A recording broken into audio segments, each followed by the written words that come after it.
car, will you? Because not too many people have seen this car up close. Well, the Syndicate was built in 1971. It's an RCS car. For you guys who don't know, that's race car special. Thank you, sir. And it was built by 4 guys. The only one I know was Jack Raitt. It was driven by Phil Ditmars. And it lasted something less than a year, or about a year. I'm not sure. But now, did this run in top fuel? It was a top fuel car, and there were some differences to the way you see it now. It had Enderley 4-porters on it instead of Chrysler, or instead of Hilborn 4-porters. Right. The tail and the wing and some other pieces are original. The cowl and the nose piece was reproduced by Larry Stork, and Phil Whetstone painted it. But anyway, they are 2 392s, and they've got all the Childs and Albers pistons and rods and Velasco cranks and Snyder cams and Donzig magnetos and Hilborn 4-porters.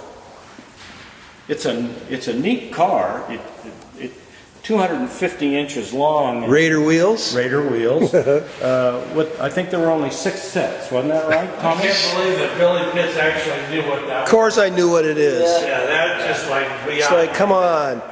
Who do you think I am? Yeah, I mean, I would have bet $50 and he had no idea what going on. Sorry, buddy. You'd have lost your $50 in a heartbeat. But the interesting thing about this front engine car that's 250-inch wheelbase is if you think about it, it looks extremely long, okay? Yeah. And then you think about the rear engine cars that are 300-inch wheelbase, and it's just like, it just doesn't compute. Yeah. And it's 250 inches long, but it's 28 feet overall because there's a 4-foot overhang there and a 2-foot overhang here. Right.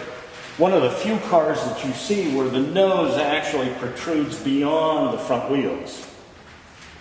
But it's a fun car to get in and drive, and believe it or not, you can see everything. Have you been in a Cackle Fest with this thing? Oh, twice. Really? Okay. How does it light? Oh, it's happy. Really? It is really happy. And I mean, right now.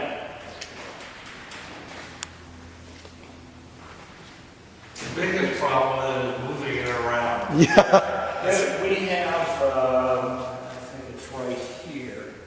It's been a while. It's right there. We have a plate that goes across underneath, and it has casters on it. So we can roll it and turn it from midships. Mm-hmm. Midships. They're saying that for a reason, folks. It is a boat. Well, when Kenny had a stacker trailer, a 53-foot transporter, and to roll this thing out of the top onto the tailgate, if you didn't have those casters here, which is where they were, the car would just run right off the end of the tailgate, and you would still not have the tail out from underneath the...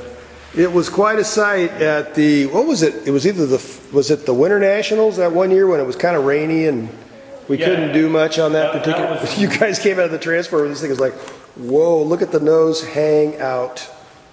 It was unbelievable.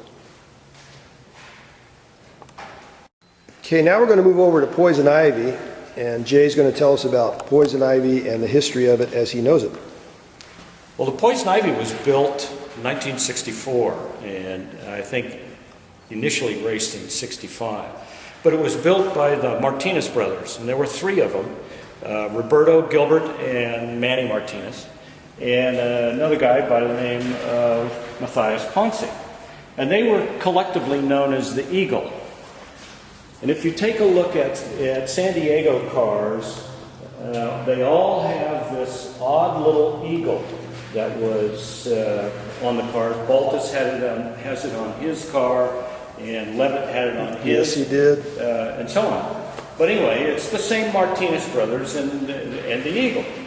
And they built this car out of this rectangular tube.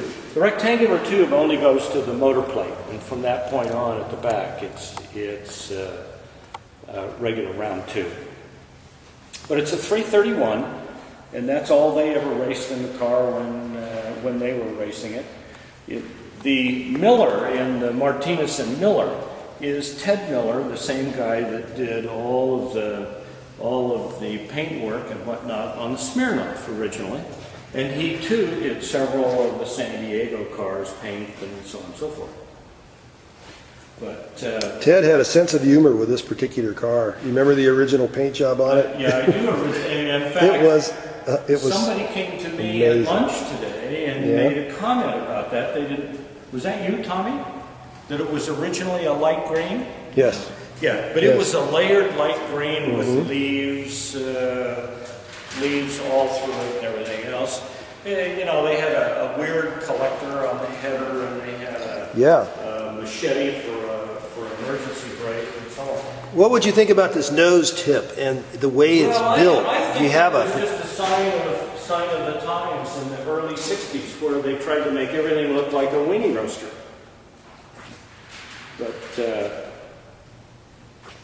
and all of the tin work on this car, with the exception of the cowl, all of the tin work is original. So the nose is original, the side panels and the back are original, and so is the belly pan and side panels. The rear end's an Olds rear end. The wheels are late model ET3s.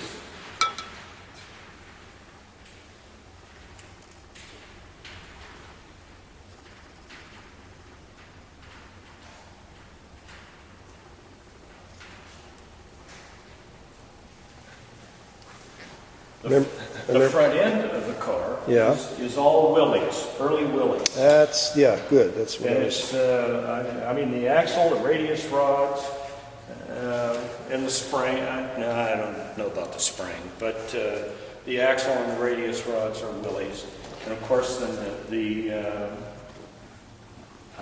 spindle arms. They are reversed to keep the tie rod out of the way. It's a miserable car to turn.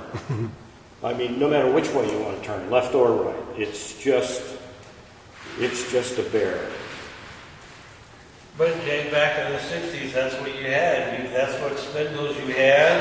Absolutely right, and you weren't interested in anything but going straight. Yeah, same thing with the rear end. That's when, you had the Oldsmobile rear end, and then later on we went to the Mopar, Sure. and then later on went to the 9-inch.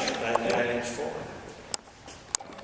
And of course, half of the guys in San Diego were Crowder guys, and the other half were Schneider guys. And there were some of us who were Crowder Schneider guys. Yes, exactly. And there were some of us guys who worked at Schneider that ended up being Crowder. Yeah. Who would that be? Oh, no, I won't get into that. Yeah. Well, very good. Thank you for the tour of these two old beasts.